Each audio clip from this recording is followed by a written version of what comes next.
Hello, everybody, and welcome to a campaign retrospective with me and Daniel here. We just finished a run through the Forgotten Age with a little bit of a challenge run idea that actually proved to end up being not that challenging, which was kind of surprising, kind of cool.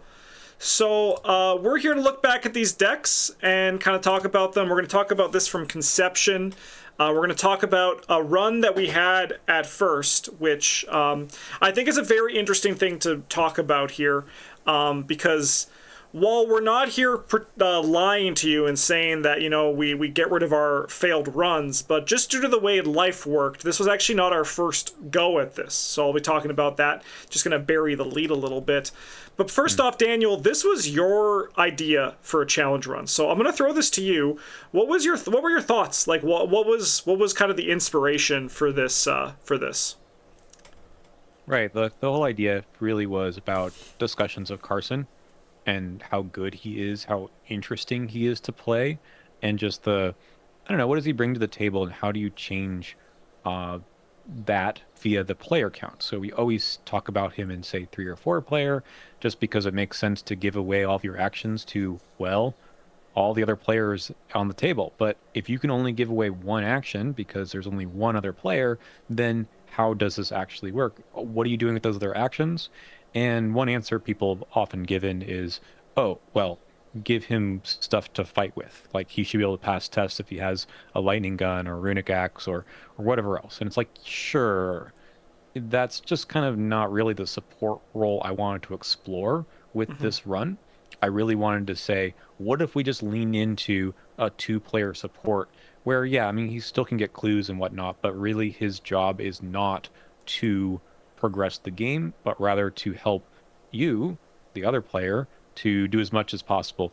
And also is a little bit of a challenge on your end of, okay, you're not used to necessarily playing solo where you do everything in the deck, but also you're doing twice as much because the requirements for getting clues, dealing with enemies that have higher health is just that much more. So does Carson just playing support narrow that gap between what you would expect 2 players to be able to do if they both specialize or even if they're both flexes? That's kind of the original idea. And then you brought this to me, and I immediately said, well, if we're going to do this, I'm going to be Silas. That was like just the immediate thought that I had here, which is just, I'm going to be my guy. This is not the one I want. I want I'm not just like it's your guy, but like, why did you choose Silas as someone who might work well for this challenge? Not just because we played Forgotten Age, but also what is Silas missing that Carson is able to provide? Yeah. And like, so my big thought was that I mean, I think like the big thing is no matter what, I probably would have chosen a survivor for this, right? Because I think survivors have the card pool that is the most flexible with the least amount of possible slip-ups, right? Like, I could have gone a Mystic, and I could have just, like, played spells that did things, right? But if I don't draw those spells, I'm kind of left with, like, nothing. But as a survivor, I had tools that no matter what, I had the good skill line. Because I think you and I were talking recently about how there's no all 3 survivors, but because it kind of feels like every survivor is all 3s, right? That's kind of like where they all are. And I did end up going with Silas because I've never played a Flex Silas outside of Patron Game Day. And I always wanted to see how it would work out. And turns out, pretty good. Pretty good. All right. So this is where I'm going to take a little segue briefly to talk about the run that we tried. We tried this first.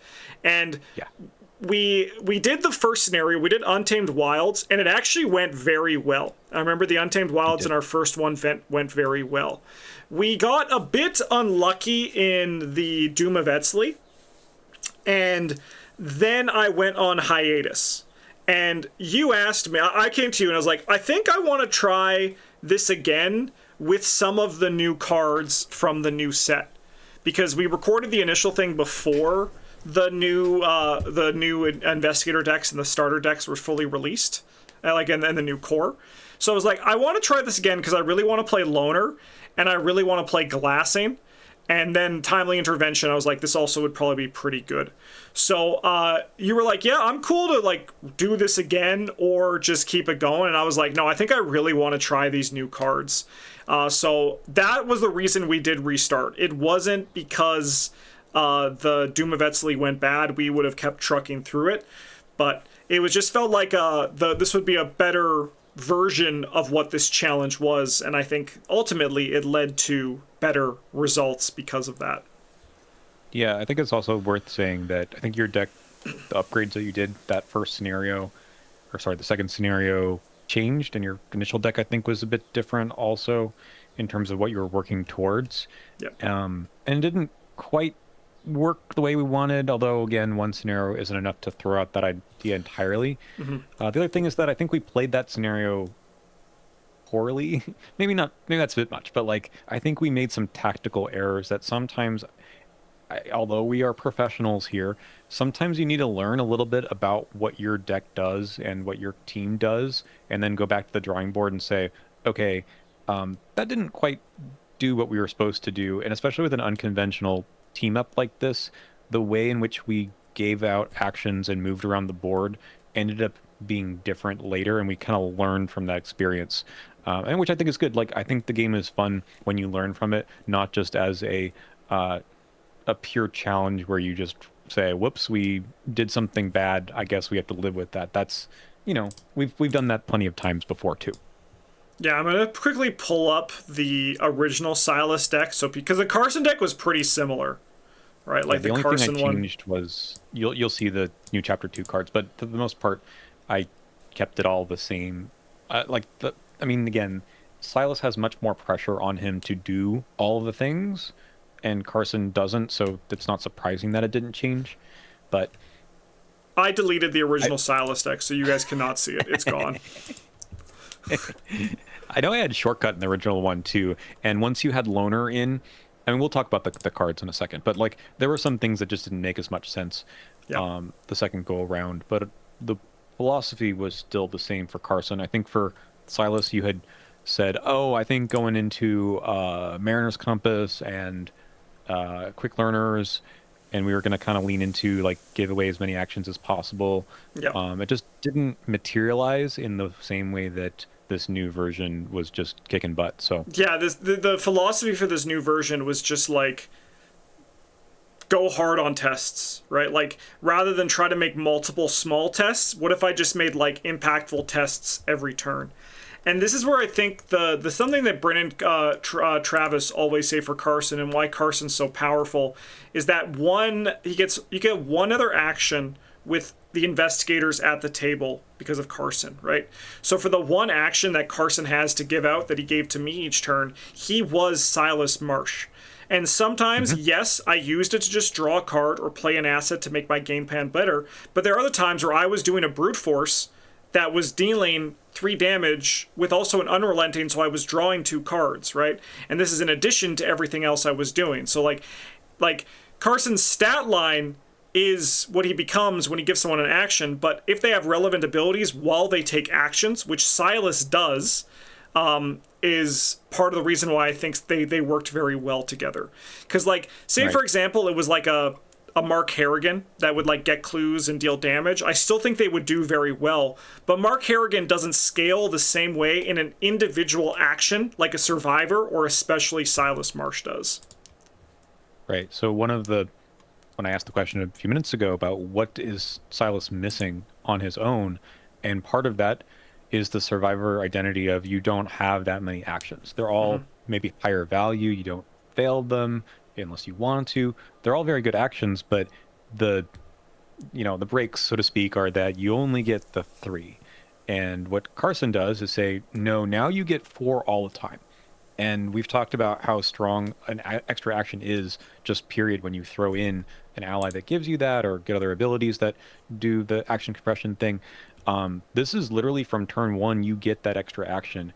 And in 2-player, you are increasing the percentage of actions you have every round by a lot. So that should just do a lot.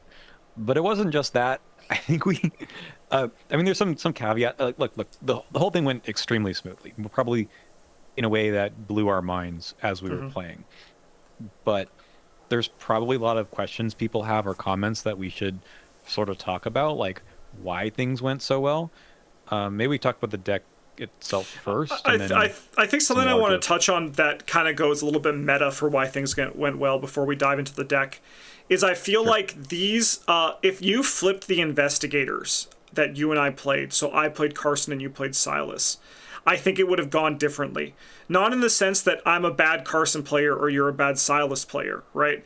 But these two decks really suit our playstyles and I think really showcase how Daniel and I can complement each other in our gameplay style. Where I think this also came into the fact of like the Daisy and Amanda curse run. I was pointing to that as another Mm, thing where things went well. But if you look at these decks, what are they, right? Daniel's deck requires a lot of time and patience and setup. Take the time to play the assets.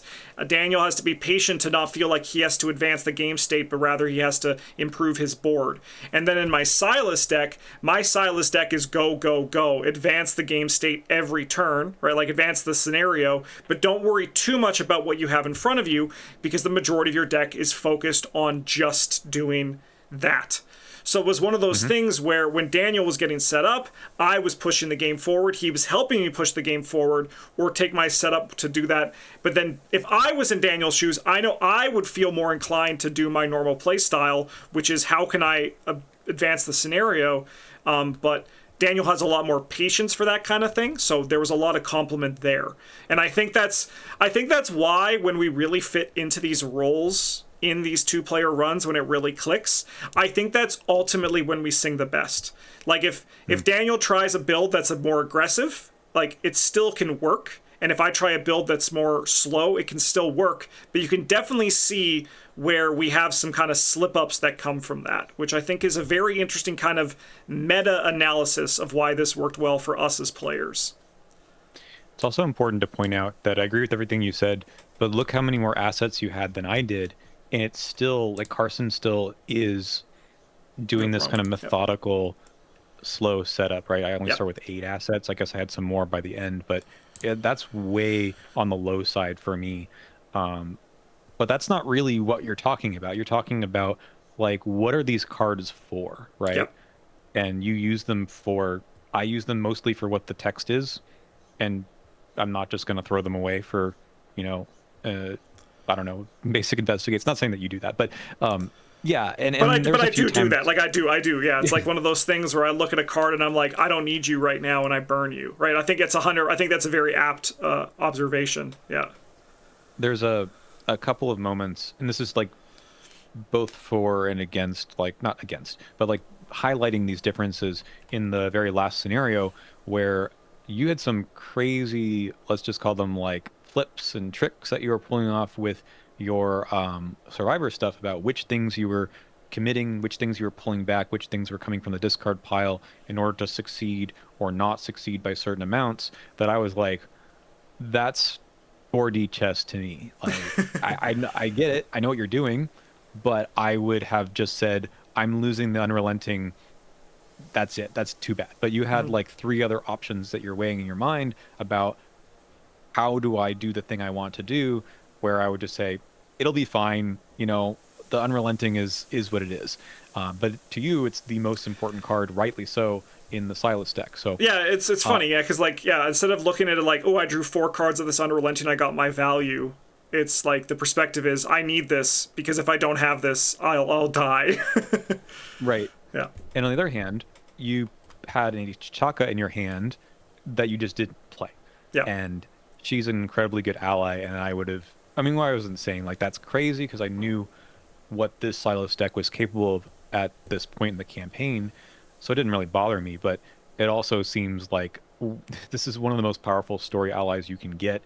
And yet she was committed to a touch. No, I don't even think you did that. I think you just discarded her to uh, a Gift of Nodens, right? yeah, I might have even discarded her. Yeah, yeah, just like to some random thing. Yeah, to get like a resourceful back or an unrelenting back. Yeah, or, yeah, Yeah. yeah, or like yeah, there was a So thing where like we used Tetsuo to get the map, and mhm. I then in 3 turns just discarded it for an effect. Right, like it's yeah, it's one of those things where yeah, like the and I think that's the thing that I always advise people for Silas, because like I often said, and I now know you've even told me this, you can attest to this, where I think Silas is like an A investigator for the majority of players, but I can play him like an S. And a big part of that is that he requires you to change how you analyze your cards in your hand every test that you make, which I think is a very fun thing to do. Mm-hmm. All right. So now that's kind of like the meta reason why I think we went well. But what? Let's go to you. What is something that some dive into why we think this went as smoothly as it did? At least starting at level 0, because I mean, in Untamed Wilds, we did get lucky because we didn't draw like any Ancient Evils. Let's say that right there. That, however, contrary to what other people think, I think that was the only notable lucky moment in the entire campaign. I think that apart from me playing lucky, that was like the only thing that was kind of just due to the shuffle. I think everything else generally was a pretty traditional Arkham experience. It just felt like it went quicker because we finished the scenarios quicker. That's a very big part of why the success happened, because we finished it, like we finished the last scenario with like, what, 10 Doom left to go? Yep. Yeah. Yeah. Yeah, no, you're right. We should just mention that we're playing on standard. We think that Return 2 is generally a bit friendlier for what we were doing. When we played Boundary Beyond, I don't think that would have gone nearly as well with the old rules about the treacheries in the deck at the beginning. Mm-hmm. That doesn't make this, a walk in the park. Like, we both had some scenarios where we felt like it was a little bit harder than the average scenario we had. So I don't think it's the case that we just, I don't know, we're playing. It wasn't like super easy all the time. We still had to think about our decisions from turn to turn, from round to round. But ultimately, I think we outpaced the game consistently, like in ways that the designers probably didn't imagine happening, which is probably where I want to go with first before we actually look at the cards. Is yes, we're playing with an entire card pool, and that leads to some really, really efficient plays that is just not possible in a small card pool. That's the biggest thing I've noticed. I have been playing another run of Return to Forgotten Age in 2-player with just the Chapter 2 cards, basically concurrently with our run, and it is an extremely different experience, just because the kinds of things you throw in the deck are not as, I don't want to say they're not as good, because the cards are good, but the number of turns it takes to get there, very different. With all that said, because I agree with what you're saying, but I want to add a little caveat to this as well. I have done a lot of Legacy in Forgotten Age, and I've never done a 6 clear in Boundary Beyond in a campaign. This was my first time ever doing it within a campaign. I've done it twice, once in a standalone and once in a campaign. So I think there are some things that go a little bit deeper that I think are going to be fun to dive into when we start talking about specific cards. But yes, a big fact is that this is a Legacy pool where we were able to kind of do what we wanted to do. And I think that is an undeniable fact for things going better than expected, at least one of the parts of it. Because yeah, if you're playing this with just like a limited pool, it becomes a lot harder because you can't just play whatever, right? You have to make sacrifices. The thing about Legacy is that you don't have to make sacrifices. In fact, the only sacrifices you make are deciding which cards you don't want in your deck, right? Like that's the things you have to make on Legacy, versus in a smaller card pool or a limited card pool, you're like, I have to play this, and that's the sacrifice.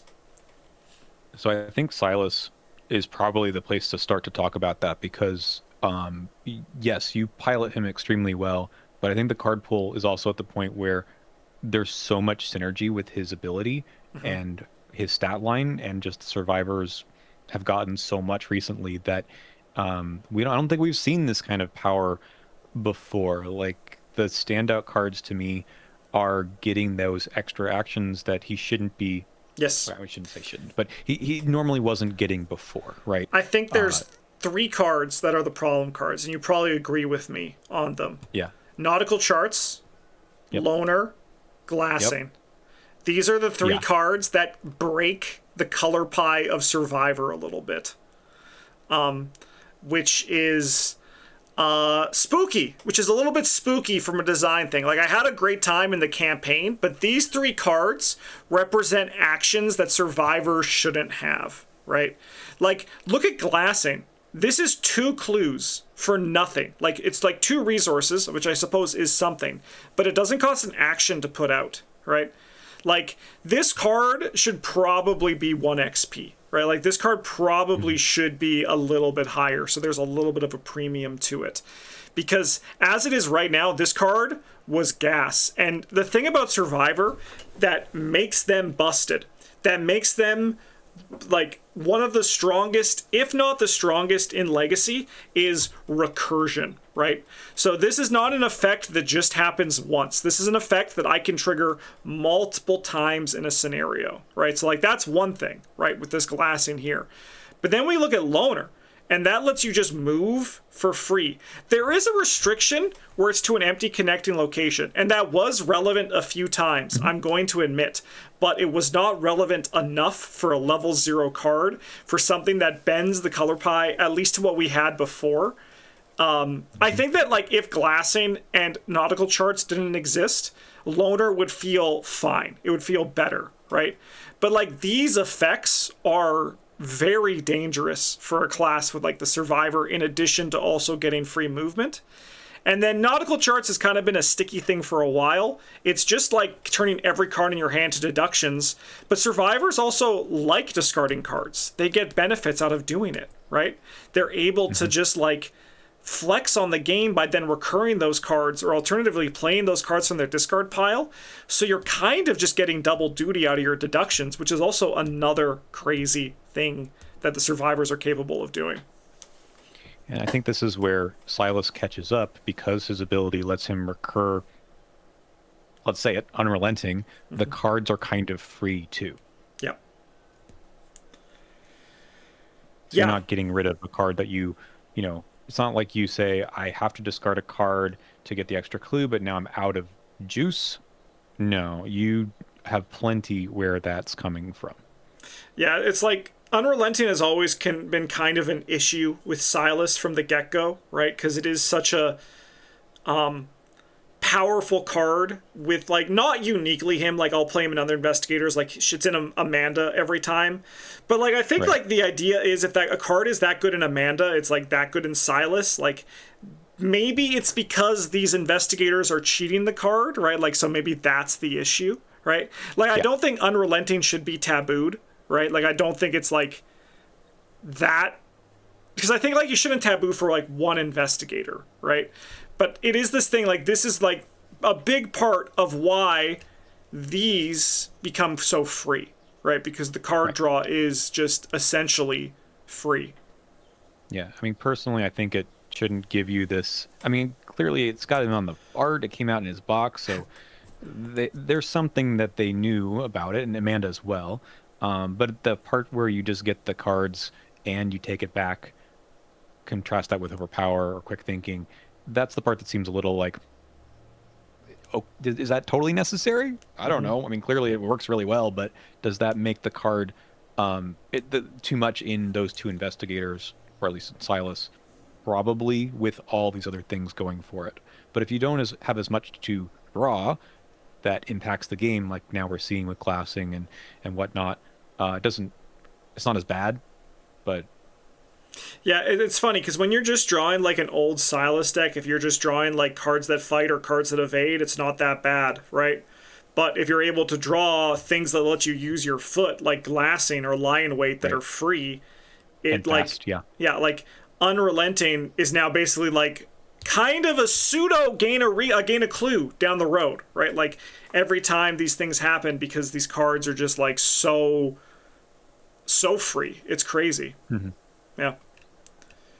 And then the timely interventions, I think, are interesting because they are kind of a nerfed version of Lucky, because they don't work on every test, but on the other hand, they're now skills. So they work better with Silas. any sort of skill recursion just kind of goes up with them.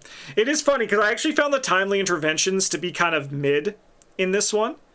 Like I think they're still a good card, but they haven't impressed me the same way Lucky 3 has. Like that card is just like crack. Yeah. Right, because it does all of those other things. It works on someone else. It draws the card. But even so, I know that you were sitting there taking tests with these in your hand, saying, if I have to commit this, I'll commit it. Yes, yeah, though there were multiple times. And again, this kind of comes down to the draw power of Unrelenting, where I was able to... And also Resourceful. Resourceful has always been a problem, where I can just hold...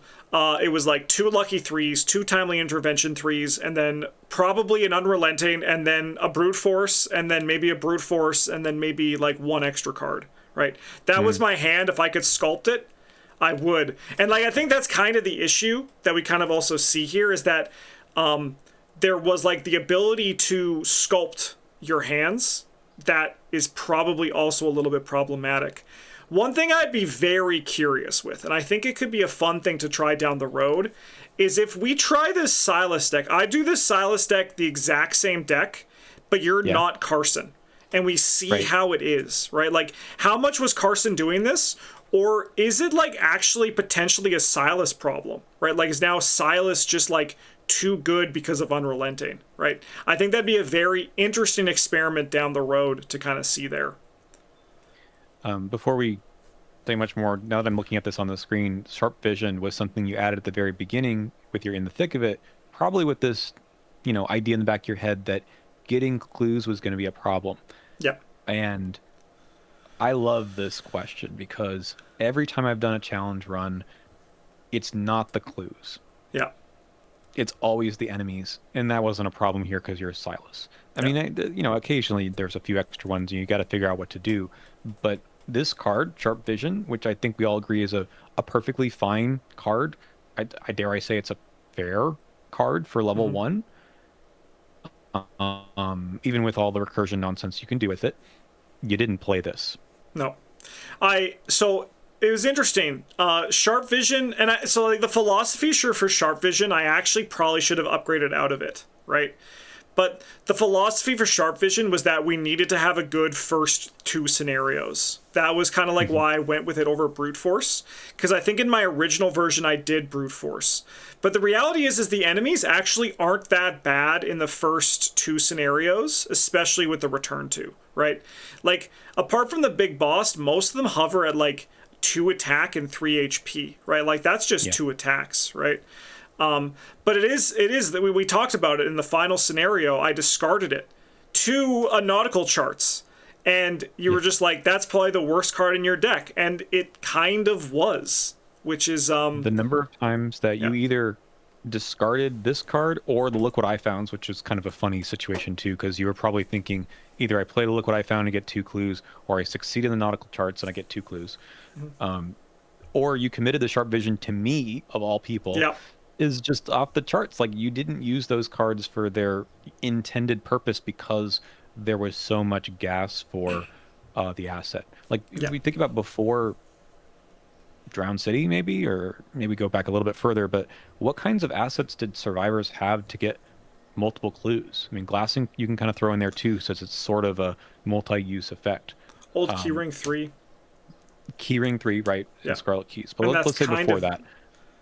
That's kind of it. Like, that's like Mariner's their compression was most commonly seen in Duke, right? Like, move and get a clue.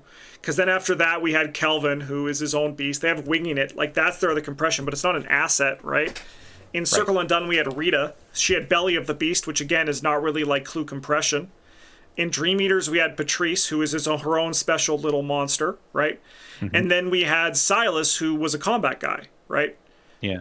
Which we finally got the Mariner's Compass then, and like that was probably like the first big piece, but that's not a reliable way like nautical charts is, right? Your resources, being able to hold on to your resources versus discarding one card is really different. Yeah, because generally this is actually what I've talked about in the past of why Dark Horse got worse and why I played it less as my card pool got bigger. because cards got better. I wanted to play my cards as opposed to spend my resources to not play them, right? Like Dark Horse, as your collection gets bigger and you have a bigger card pool, you kind of scale out of it because the cards I can play are just better, right? And I know that sounds like I might be a little bit like talking out my ass because I'm discarding them to nautical charts, but I'm then able to recur those cards or, use those cards for my discard pile. Like this deck probably would have popped off with an improvised weapon, right? Yeah. Like that's like these, like as improvised weapon 2, I could have upgraded one of my bricks and my sharp visions to an improvised weapon 2, and it probably would have really made the deck sing, right? And I think that's kind of where a big part of this issue comes in as well. Should we look at the upgraded version too of the deck now? Yeah. One thing I want to say about nautical charts, though, is that in this Silas deck, I had this was a very interesting observation that I haven't really experienced before. But at Silas, with a Lawrence Carlisle and a nautical charts in scenario 1, investigating at 4 at locations as a survivor felt like investigating at 6 like a seeker. It's a very weird thing that I can't really explain why it feels that way. But that's the way it is, and it's kind of just power. I mean, it makes sense. You have like, look what I found. You have lucky. You have like perceptions. Like you're doing all these things to make it there, but it's like you're still using a lot of pieces, but you feel more secure at a lower number, which is really, really interesting. Yeah, I was going to get into that a bit with the upgrade with Granny and Plucky, but because those actually do improve your numbers, but it still feels like investigating at a 4 is good enough. Yep. Now, granted, I'm committing some things too. We'll talk about Carson a bit too, but I think that. So how much XP is in this deck at the end? 58. Generally, my thought from this campaign was that Silas outscaled what Carson could do or could contribute by the end, and I mean, you'll kind of see why when we look at my deck too, but once you get this much power, like what holds you back? What exactly is the scenario throwing at you that can actually slow down a survivor? And I think the answer was very little. Yeah. Very little, if anything at all. And that's also, I think that's a good point, because we're going to be talking about Silas a lot more than Carson. And I think a big reason for that is Carson kind of just did his thing. It wasn't that surprising from Carson's side of things. I think I think that the thing that I enjoyed about Carson was that he is also still very reliable on his own, right? Mm-hmm. But I also think that's something I also knew about the guy, right? But it's this Silas thing is kind of nuts. Yeah, so as you can see, nautical charts made it the entire time, 2 copies. Same with the 2 loners, right? Like, so these lasted the test of time in this deck. The weapons got better, the ally got better, right? Yeah, but these they're just so good for level 0. But there's also not really a upgraded version that does something like what they do. Yep. So, I mean, ultimately, you want to get clues. Nautical charts still feels like the best thing they've printed outside of maybe old Keyring 3, but even that requires you to do other things in your deck. Mm-hmm. Nautical charts requires you to do the thing you were already doing, drawing cards. Yeah. Yeah, I feel like old Keyring 3 and scavenging is probably the most like degenerate survivor has been, but the nautical charts is feeling pretty close to it. It's like knocking on the door of what that old Keyring 3 and scavenging was. Yeah, we know Granny Orn. We talked about it in the ally video.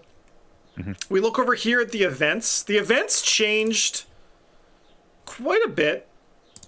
Only went down to 1 glassing by the end. The 2 lucky 3s, the Eucatastrophe for, again, more of that kind of confidence as the survivor, right? Mm-hmm. Emergency cash for some more draw and resources because my assets kind of went up in there that I wanted to play. And then this makeshift trap, don't worry about it too much. This was a tech upgrade. It's kind of crazy that I had 8 XP to do a tech upgrade from the last scenario, but I did, so I did it. And it did its job. It did its job, right? So that was pretty good. But Yeah, if I we mean, it's a look little at bit of a joke, but yeah. if we look at the skills, not much has changed here either. Just the timely interventions. We got the brute forces. This expeditious retreat, I think, came in on the second scenario because I had in my mind that things were going to go wrong. But I honestly should have turned these into something else. Like, Yeah. if I had to choose, I probably would have turned them into. I forgot the name of the card, but the last chance when you draw two and it loses icons. Yeah, that would have been good. I probably would have put those in there if I knew that it would go as smooth as it did, and like I could have done that instead of makeshift trap and kept the glassing in. But yeah, like not much has actually changed in this deck on the low end for 58 experience, which is kind of crazy. Right. So I mean, mostly went into some upgraded assets. Yeah, And Granny. if you were to play like a standalone version of this, I think you'd keep like the fire extinguishers, the granny orns. Gift Nodens was fine. I don't think I you probably wouldn't like bring it in bust anything open standalone with that. though. No. Yeah. And I think it honestly would have. Look, scenario 3, Threads of Fate, requires you to get so many clues, and it wasn't a problem. You just did it. That's what assets are so powerful for, and the draw and the skills. Like just having the Granny Orns, and like literally, I don't like the cards that you actually played. Yeah. Throughout the last couple of scenarios, you could have asked me to guess what was in this deck, and I probably would have missed half the events and skills just because we didn't see them. Yeah. Like, did you have perception at the beginning? I did. Yeah, I would not have known that you dropped those. Yeah. Yeah, I don't even know when I dropped them, to be honest. I know we play Yeah. over like a few months when we do these sort of things, but still. Yep. It's a very weird evolution, but it is one of those things where like it was always getting like I know this is going to sound stupid, but it was always getting stronger, right? But like that doesn't always happen when you upgrade. Sometimes you upgrade and you're just like, okay, I'm not keeping up with pace with the scenario. I think like you were talking about the scaling, right? Like this deck, I think the reality is it kind of outscaled the game in scenario 1 and then was able to keep up with that just being above the scenario like every one after. And I think a big part of that is because of Carson, right? Because that extra action for Silas each turn. But I think as we got deeper, it kind of compounded because I was able to get like baseline 2 clues for every action that I did, right? Which is actually honestly kind of crazy because I don't think Seekers can do that. Yeah, it's a good question. Like, what at level 0 do Seekers have to get multiple clues? So Fingerprint Kit exhausts. Yeah. And like it has Nautical 3 Charts exhausts, but like Fingerprint Kits has uses. Right. Like the uses for Nautical Charts is the card in your hand, which sounds like it should be a use, but in this Silas deck it wasn't. Yeah. Yeah. Yeah, no, I think that's exactly it. So Seekers just can outpace because they don't fail basic investigates either, so they don't need those things in play. But you know who else didn't fail tests? This guy, Yeah. Silas Marsh. Yeah, I think that was also a very dangerous part of this too, at least in Legacy. Like they did say they're not balancing around Legacy, nor should they, but like Legacy is an environment that's now very powerful. But in this final version of the deck, right, I have 4 lucky 3s essentially, right? 2 of these and then like the worst but still good timely intervention, right? So like every test I take, like you were probably just from like eventually I imagine at first you were like, what is this guy doing when I was taking a test like down 1 with such confidence, and then by the end you were like, no, this is just he's holding one of these cards in his hand, right? No, he's holding all 4 of them. Yeah. And then with Granny Orn as well, right? I could go down 4 in a test and still walk away okay, which is crazy when you put in all of these things that I can benefit from these tests. And then if I also somehow draw the auto fail, I can pull it back and try it again, right? Right. And that's ultimately why I also went with the Eucatastrophe, because I was like, I want another layer to this protection to ensure I can do these things that I want to do. And then you do have one of the best, if not the best, Elder Sign abilities anyway. Yeah. It's crazy. Yeah, I mean, action compression is powerful, but when you combine that and these extra actions with don't fail skill tests, which is its own kind of action compression, like usually what survivors are doing to get multiple clues is something like a look what I found, and you just just don't do that. It's just that's what makes it so powerful, I think. That man, it's a little gross now. Yeah. Yeah, now that all this this analysis has happened, now that we're like done with the fun of it, we're like, wait a minute, was that a little bit dirty? I think it was, but that can be fun too. And just again, we're exploring like what's causing this. So maybe we could talk about Carson, because I feel like I'm dumping on Silas a bit. All right, here's the level 0. Anything you want to talk about the plan here? Or should we just go right to the upgrade to look at kind of the end game kind of thought? Honestly, didn't change much. The only thing that really went out here was the well dressed, because we didn't need to parlay anymore. I also do want to talk about a couple scenarios where Carson had a hard time, maybe one in particular. But most of this stuff stayed. Practice Makes Perfect is just a great card, and I built around it in some sense, but I wasn't trying to do anything. Like, I wasn't aggressive with it. You probably noticed that I was holding on to them. I could have been really mathing out, like, okay, I really want to play these Vicious Blows, like 4 times or something instead of just the 2 times. But I didn't do that, mostly because it wasn't necessary. You were doing perfectly fine on your own. But there's some cool stuff you can do here. But when you're not taking the test yourself, it's a little harder to figure that out. I mean, I would say there was a number of times where I was trying to commit a deduction to you, and you're like, why?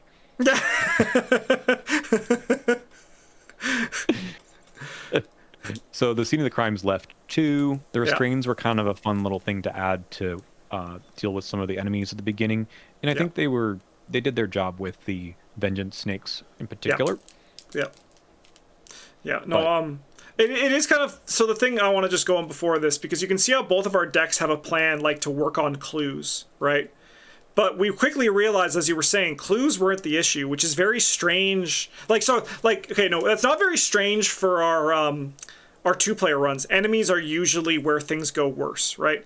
But at the same time, enemies weren't a problem. Like, we had no problem, which is kind of just absolutely disgusting now that I think about it. Like, because I was like, what were the issues, like, as a whole for this campaign? And I think the only issue that I can think of that happened consistently was that our mulligans weren't perfect. Yeah. Which is insane that's like the worst case, because we usually drew out of them in 3 turns, right? Like, because we have so much draw potential. Like, this Thorough Inquiry was huge, right? Like, this is a great card for Carson. Like, an absolute, like, nuts card for Carson. It's good in other investigators too, but, like, this allowed us to, like, do these things as well. And I believe it also, did they make it to the end? They did, yeah. All right, so here's your upgraded version. Yeah, so going to Obsidian Bracelets made it all the way, because what am I scared of, really? Failing tests that do damage and kill me. But come back to that in a second. Obsidian Bracelets are just super strong if that's what you're using them for. You had a weakness that dealt damage, I could just take that as well. I'm not using my hand slots for anything else, so why not? Combine that with Garish and 2 copies of Tetsuo before, 1 here, and 2 copies of the Star. That only came in at the very end. Unkillable. Yeah, right? Unkillable. I think in the last scenario, I only had to place damage on myself once. I take a damage in a horror once. You took everything else for me, everything else for yourself, and the only asset that left play was Tetsuo, and you never even got these in play. Nope, never played them. Yeah. There's the cute thing with the Loner Safeguard, which is probably kind of disgusting that on top of the 7 actions we had every round, this is kind of like giving you an extra 2. I mean, that's nuts. Yeah. Stick to the plan is good. Yeah, no. Let's take a second on that safeguard again, because when we had them out, this Loner and Safeguard, we were getting 9 actions around. Mm-hmm. That's crazy. Like, that's very good. Like that, I think like so like because there was like a comment would be like you guys were getting like lucky with some of these results, but I think the reality is if you look at it like that in a 2-player game we were getting 3 players worth of actions, right? That's why it went so well. Like that's kind of just like underline exclamation point. And that's Yep. not even counting all of the compression we were getting on top of that because you naturally strive to progression. So, like, if I resolve my nautical charts, we just got 10 actions, right? That's where it went, right? And like that's crazy. Like that is nuts. Right, that's exactly it. So the survivor color pie breaks because of Carson, but that's okay. That's what Carson's supposed to do. Yeah. But now you're using those actions to do even more things that you really aren't supposed to do with your deck. And that's why we were more than occasionally spending these actions just to draw or to gain a resource, because that was actually high value in these decks. Every card is so good. Yeah. Yeah. Yeah. You're right though. Just mathing out that we had 3 players worth of actions between the two of us, but we're only drawing 2 encounter cards.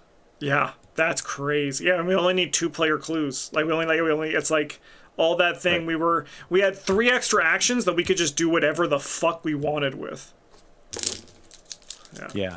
And I think that's why people probably looking at this at the beginning before we played said, "Oh, how are you gonna get clues? Both of you have 2 book." No, that's not how the game works. Yeah. Yeah. Yeah. uh, No, that's no, it's not how it works. That's 100%. okay. Yep. I mean, it's pretty much just everything upgraded that I could. Yeah. Ever Vigilant entered the party. Emergency Cache 2. Those I things are love that great we each have an eCache 2 in our upgrades. Oh yeah. Just one. Well, I'm I playing like with that. you, so Yeah. you inspired me. No, it's a great card for stick to the plan. I mean, that's just Yeah. an obvious put. The working hunches ended up being Good. there to the end, and they were. I think what's fun about that card. I mean, I don't play that card ever, but it made sense here to get the odd clue every now and then, especially when you're breaking the turn order. Like there was a turn in Threads of Fate, I think, where you could only get 3 of the 4 clues, and then you had to leave for other reasons. And then I was like, that's fine. I got the last one. Yeah. And the fact that it's testless is just, it's good. I'm gonna be real with you. Working a hunch, how it showed up in this one. I'm actually I want to try a big hand Harvey, or like a big hand Amanda deck where I actually just play these in the deck until scenario 8. Because I feel like with passive resource generation, this is actually just a legitimate way to cycle through and steal like probably 6 clues over the course of a scenario. Right. Yeah, without requiring any XP. I'm interested to try it to see if it carries over, because I think it smells like it should to me. Yeah, I have to respect the card for like people who have done infinite decks, that this is what allows them, because it's fast. Yeah. With no restrictions, just to do it. And I think that's fine if you're playing that way. I think in this deck, it just was that little extra where Scene of the Crime fell off because it costs an action and requires an enemy there. This doesn't, even though it gets 1 fewer clue. It was more likely that based on the turn order and what we all had to do, that this was going to survive, and Scene of the Crime just felt irrelevant. Yep. Especially since the glassing. I think that the enemy there got the 2 clues for you anyway. Yeah, no, exactly. Yeah, they kind of like ate each other's lunch, and glassing one out because it was fast. Yeah. Which is funny. Yeah, fast beat Teslas there, which is kind of crazy. But the thing that's nuts, I gotta talk about glassing for a second. I was able to commit resourcefuls to the test.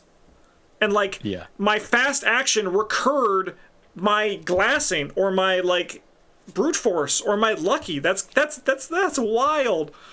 That's and that wild. card has icons on it that are good for it's insane everything. icons too. It's a crazy card. What else we got? The signatures, which are fine. Like, again, it's just like lots of little things that added up. Like, this has draw card, so you were drawing off of all kinds of stuff. I mean, unrelent and overpower. Like, yeah. And you helped me with this to make it card. like, Adapt and Overcome, fine.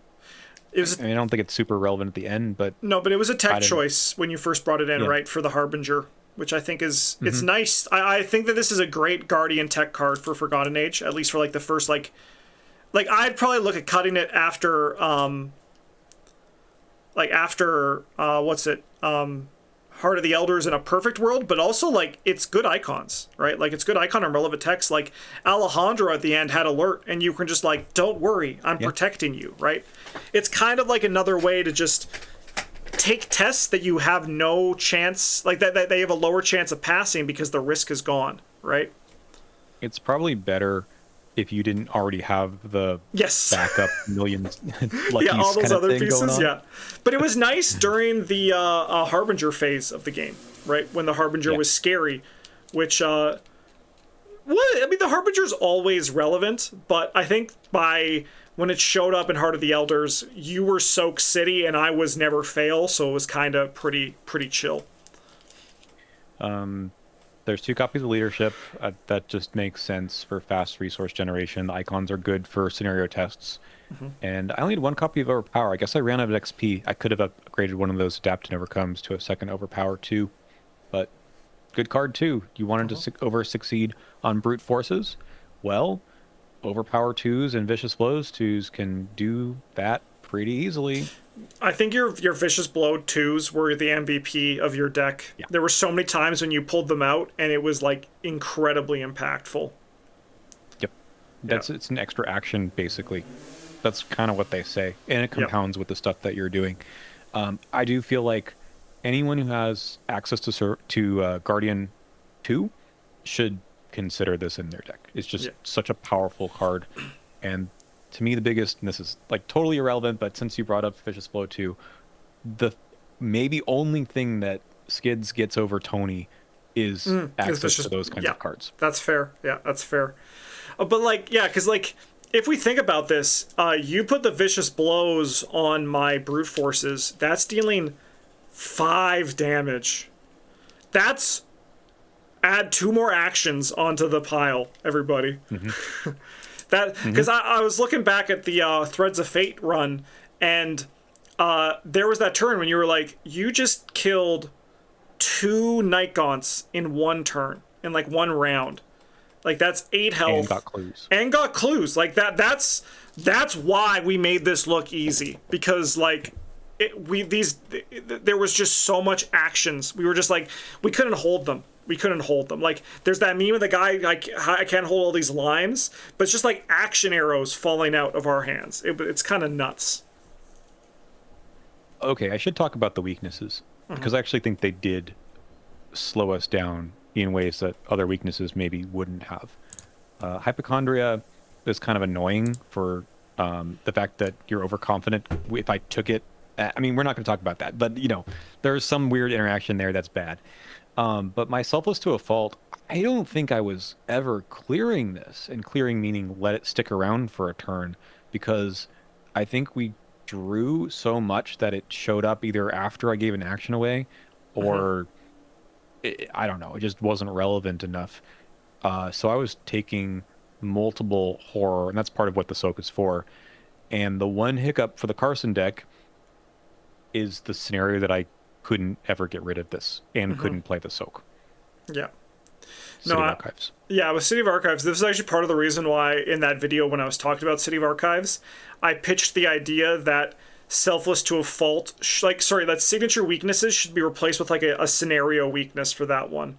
I think that would be a lot healthier for this scenario, and I think in cases like the Selfless to a Fault, it's a good thing, because this was just, hey, you're taking 1 Tesla's horror. Like that's what you're doing when you drew this card. In that scenario, yeah.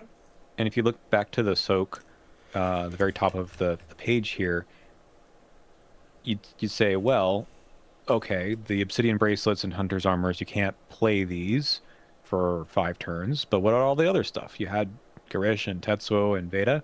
Didn't draw them. Yep. So, Yeah, that was definitely like the scenario that I think was your sore spot for the thing, which I think is fair with how, because I mean we had a good result, but like you said that you felt like you were just kind of watching me play that scenario, and you were just like trying not to die, which is not really like a fun play pattern. But yeah, I think otherwise it went pretty all right. I think that like this Silas weakness, the Siren Call, I think it's always like I think it's a really good I think it's a really good Silas weakness, and I think it's always relevant no matter what deck you're playing with Silas. So I think it's like really good for that. I wish it had a more engaging ability to get rid of it, to maybe make it a little bit weaker from there, right? But Good for Carson to get rid of, though. that's the thing, right? Like there were probably like maybe like a handful of times where we had to like sequence awkwardly because of Siren Call, and that would be probably like our biggest like some of the bigger stress points, but they were all like ultimately still pretty minor, all things considered.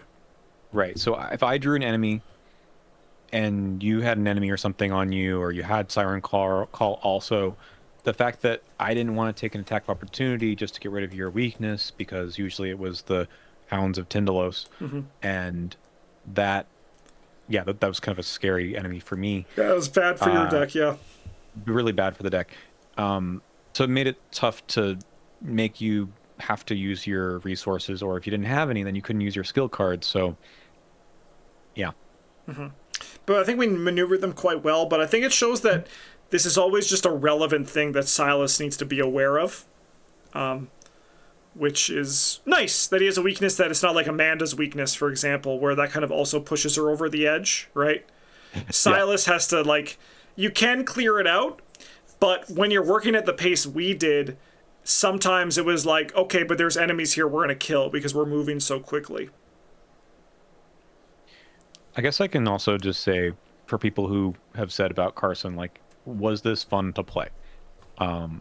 And yes, it was.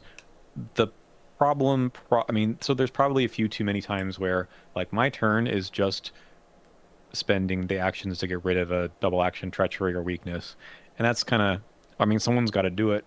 That's kind of unfortunate, but yeah. I think going back to the outpacing the campaign part too, I did think towards the end I had less to do than I did at the beginning, or at least the like really thinking through the turns didn't matter as much because you had so much of a safety net, made things a bit less engaging, which is, if you've watched to the end of the final scenario, Carson went rogue a bit. Yeah. Didn't follow the script. So I do think that's a bit of a weakness, where I think if Carson is played pure support like this, the support matters less now that you are doing so much with your deck. And I didn't think that was as big of a deal in the first, like, maybe 3 or 4 scenarios. Whereas later, like you mentioned, for City of Archives, I didn't have any support to give other than maybe a stand together or throw inquiry. I couldn't give an extra action. I was pretty much just drawing encounter cards and hoping I didn't die. So, but it didn't matter because you were so good. Yeah. That's kind of my thoughts on that. But that's maybe a different. It's a symptom of a different problem, not a Carson problem. One thing I think we should revisit this twice. I think we should do 2 other revisits of this. And I think we got to look at these decks individually, where we do this Carson thing again, but we try it with a different investigator. And I could definitely play Carson for this next one if you don't want to run it back. And I mean, this won't be immediately. This will be a while from now. And I think we also got to do it with Silas. I think we got to I think this is a very interesting, like, kind of analysis here. And I'm curious to see if this was a team or if this was an individual. Like, because if Silas doesn't work as well without Carson, we know they were together, right?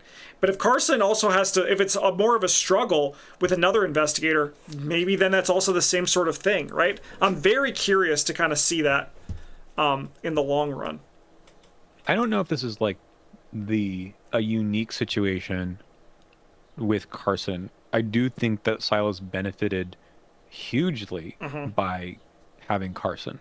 But I also think, like, if you were to play a flex Silas that was like this with, I don't know, just some other investigator, Carolyn Fern or something that maybe doesn't give away the actions but can do something else, healing. I think it wouldn't be as good, but I think Carolyn could probably do a lot on her own too. Yeah. Um, but I think Carson and Silas together really amplify kind of like Yes. the best that you could get. Yeah. And like again to show the importance of uh we say it a lot in our videos, the best way to win the game is to win quickly. Like in that last scenario, we won with like 2 Doom on the agenda, right? So there was how much more? We could put 9 more Doom on it before it advanced, right? That means if you think about it like this, we drew 18 less encounter cards than you otherwise would have if you went until the end, right? That's a lot of encounter cards. Like not even counting Surge or like even like extra kind of stuff that might come from the Explore deck, right? Like that's the real power of finishing early, right? We ended with 18 less encounter cards trying to kill us. Right. We just never got buried. Yep. That's part of what, not just a fast start, but also efficiently dealing with enemies. And part of efficiently dealing with things is you use your cards, you use all your actions, and having more of them gets you there. But we never had like an enemy build up, right? The Formless Spawn, who is what, 10 health or something? Yeah. Went down within 2 rounds, and then we just didn't draw anything that survived An action. rounds. Yeah. Like I think like, every enemy died in an action. Yeah. Even the Tindalos. Even the Tindalos was 4 health. We just killed it in one action. Yeah. Did like a brute force and a brick, and he was done. And then you know what's crazy? Yep. I recurred a brute force after I killed it, so it was back in my hand. Right. Oh, here's a question for you then. Kind of, this is a survivor question, I guess. Why would you ever put a weapon like a chainsaw in this deck, right? Isn't Never. that just straight up worse? Yes.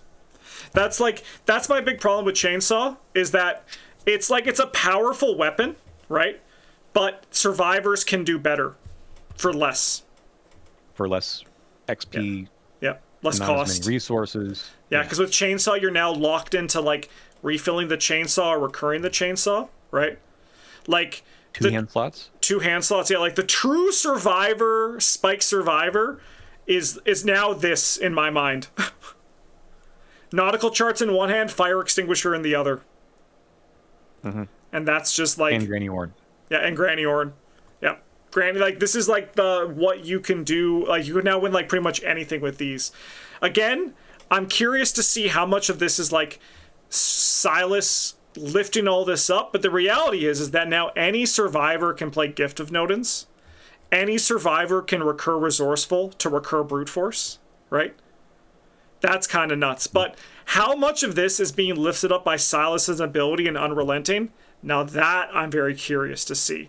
However, with all that said, the Last Chance is also incredibly good card draw. You could run 2 copies of Last Chance and 2 Unrelentings and probably mimic a very basic Silas pretty well in terms of the card draw. It's also why George is so good, right? Like, because George can recur these cards as well. Like, it's the skill recursion is very powerful. Yeah, this is probably why they made Do or Die only recur assets and events. Yep. And like Izzy has to pay horror, but in Legacy that's also probably not too bad. Yeah. Yeah. It was a very eye-opening campaign, and a lot of discoveries here, and a few like, ooh, are survivors now the strongest in Legacy? And they honestly might be. Yeah, like what makes the game difficult? I mean, what scared me the most? Losing cards in hand, not being able to play my cards. And when Carson gives you actions and resources and cards, and you can get things back from your discard pile, like, what's stopping you? Literally nothing. And honestly, like I was recording a video with Travis yesterday. Yeah. And like, so even for example, what Loner does is it opens up the pool as well, where like now Glimmer of Hope is kind of free, right? Where you can now like recur your Glimmer of Hopes to like feed your nautical charts and Gift of Nodens ad nauseum, and give a Glimmer of Hope for those effect is kind of like drawing 3 cards, right? Like that's very powerful. And the thing about Glimmer of Hope before was that it took up an action to do that, right? So it didn't always feel great. But now if you're finding compression in other places, most obviously loner, that's the easiest one to see, like, it's free. It's like that action no longer has that detriment associated with it. This is actually kind of an idea for another video, but if you've ever said out loud, I just wish I could play this card. I'm trying to find an action to play this card, or whatever else it is, and resources to pay for something, like, especially if you're playing Legacy, but even in Chapter 2 or just a few other Investigator expansions, there is probably a solution to these things that you're overlooking because you're putting either other stuff in that's not as necessary, or it's just not part of your overall game plan of building a deck. But Yeah. I always try to get that fourth action somehow. Yeah. And it might not be a real action. It could be a loner move. It could be an Olivier move. Yeah. But it opens you up so much more in your turn to, indeed, just like taking the action to play some soak or bring back a Glimmer of Hope or 3 of them. It compounds, because if you're able to do that earlier and then play the loner earlier, then able to continue to reap the benefit of an extra action or action like during your turn, you're just doing really well. Yep. Honestly, I agree with that fully, and it kind of embodies the idea of build the best card, like choose the best card for your deck, not the best card, right? And I think that there is a lot to be discovered there by trying things away from the staples that you normally always grab, because suddenly it's like, now, like, rather than just like taking a card draw card with loner, you can be like, but what can I do with this action that I'm getting that I normally wouldn't be able to do otherwise? And I think when you answer that question, you're going to find a lot of synergy that you normally ignore to make your deck really fucking pop. I mean, Plucky is kind of another card that's just like this. Instead of an action to play Soak or an ally, this is kind of that, right? And I learned this because someone after my Amanda deck said, you should have just played Scientific Theory. And I was like, I should have just played Scientific Theory. Because it's just like, it's a card that I don't have to spend an action on, and it does the thing that I was trying to solve, right? And that's where I learned that. And like that's why Arkham is so fucking good. Because that's why I think these composures are nuts. They're because they do exactly that. Yeah. And of course, Plucky you can recur, and same with Scientific Theory because of the card draw. Yeah. But like again, it's like reevaluating the cards for what is this like, right? Yeah. What is this doing? Even if it doesn't say it, what is it doing kind of beneath the surface? 100%. All right. Any final thoughts? I just had fun. This was a great run. Yeah. Yeah, it was really fun. Yeah. I hope I didn't make it so that now it's like if I ever was like, I think I want to play Amanda again, you're like, no. I think Silas can be on a cooldown timer. Maybe not banned entirely, but yeah. You know. No, maybe it is play him on a sealed run or something where I secretly remove the Unrelentings from the card pool. No, yeah, we'll see how I can't. No. Yeah, no, I get it though. I get it. It's the same with Travis and Bryn. They're just like, it's too powerful, and I think it is at this point now probably something that should be tempered in some way. I don't know what it could be reasonably. I mean, I think realistically, you just like don't touch it and put it on the players, right? Yeah. But I don't know. Make it like after the test resolves, like that could be something. But even then, I feel like I don't know. It's tough. It's tough. It makes Silas sing, and I like when Silas sings because he's very fun to play. He's very fun. Yeah. All right, so that was actually, this is a momentous occasion for playing board games, because that was actually the last full campaign that's going to be on the main channel. That's what the channel is ending with. That doesn't mean there's not going to be more gameplay on the channel. However, there is now a new channel, More Playing Board Games, that all of the gameplay footage is going to be on in the future. I don't know how I'm going to do this with like maybe the first episodes are going to be here, or like there's going to be like a preview episode on the main channel. But essentially the identity of the main channel is changing slightly. I'm hoping to have an update maybe before this video or sometime around this video, or it might just happen naturally. But if you do want to keep an eye on some gameplays for Arkham and other games, make sure to go subscribe to Playing Board Games More. There's going to be a link down in the video description. And if I also remember, there's going to be a link kind of up at the top that you can click in the video as well, if I do remember how to do that. But in the meantime, thanks for watching, everybody. I hope you enjoyed the run. I hope you enjoyed the discussion here, because I think it's a very interesting one. And I think that there's some cards to keep an eye out, because these cards are also always going to be here. Like Loner and Glassing, like Nautical Charts is going to go, which is probably very healthy. But like Loner and Glassing, they're here to stay. So very curious to see how those go. Thanks for watching, everybody. Have a good one. And as always, a JJ's.